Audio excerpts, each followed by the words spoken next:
मंदसौर शहर के विकास के लिए 23 साल बाद बनाए गए नए मास्टर प्लान 2025 ने बड़ा विवाद खड़ा कर दिया है। टाउन एंड कंट्री प्लानिंग विभाग द्वारा पास किए गए इस प्लान में कई ऐसे क्षेत्र जो पहले से ही आवासीय रूप में विकसित है, उन्हें अब ग्रीन बेल्ट घोषित कर दिया गया है।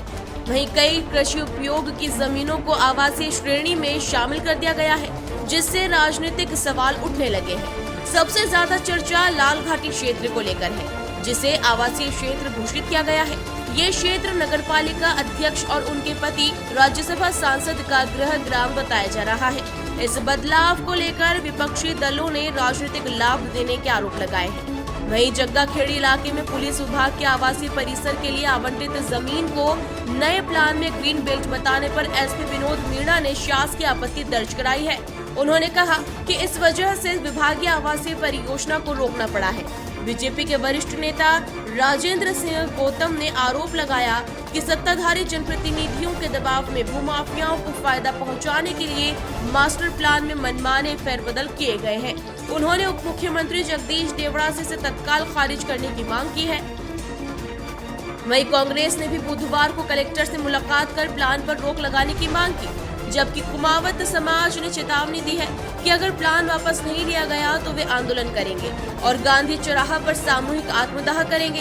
फिलहाल नए मास्टर प्लान को लेकर शहर में राजनीतिक और सामाजिक दोनों मोर्चों पर हलचल तेज हो गई है। जनता सवाल पूछ रही है कि क्या ये प्लान विकास का रास्ता खोलेगा या फिर विवादों में ही उलझ जाएगा।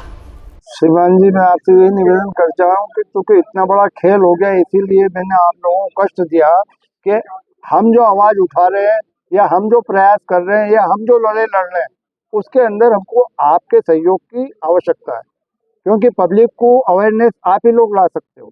हम 40 जनों से बात कर सकते हैं, लेकिन आपकी आवाज 40,000 लोगों के पास जाती है। क्या विसंगतियां इसमें आप बताएं? इसमें विसंगतियां यही है कि जो आवासीय होनी थी उसको ग्रीन बेल्ट कर दिया, जो ग्रीन बेल्ट था उसको आवासीय कर दिया, जो सरकारी जमीन थी उसको आवासीय कर दिया।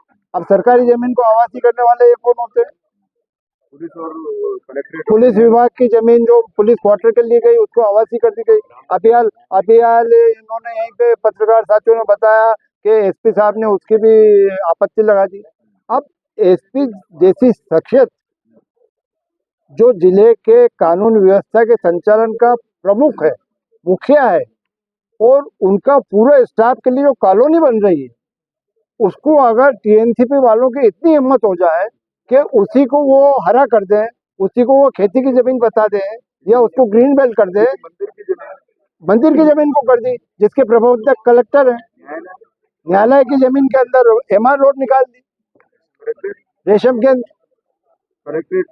कलेक्ट्रेट के वहां पे 100 फीट की रोड बता दी। अब 100 फीट की रोड बता दी तो कितने मकान टूटेंगे?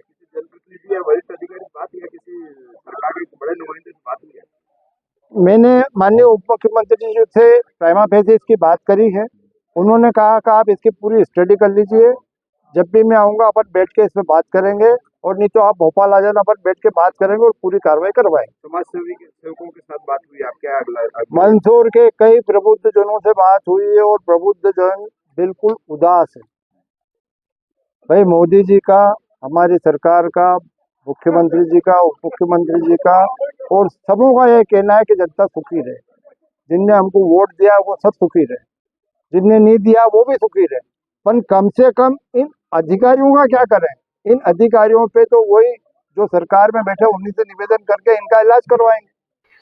देखिए, जो रिवाइज मास्टर प्लान था उसके अंदर डेफिनेटली एक जो भूमि पुलिस को आवासीय सोसाइटी बनाने के लिए आवंटित हुई थी, वो ग्रीन बेल्ट में दर्शाई गई है। तो हमारे द्वारा इसके अंदर जो लीगल प्रोसेस होता है उसका फॉलो करते हुए रिप्रेजेंटेशन भेजा गया है, और रिप्रेजेंटेशन भेजने के पश्चात जो भी कार्रवाई होगी वो आगे देखा जाएगा।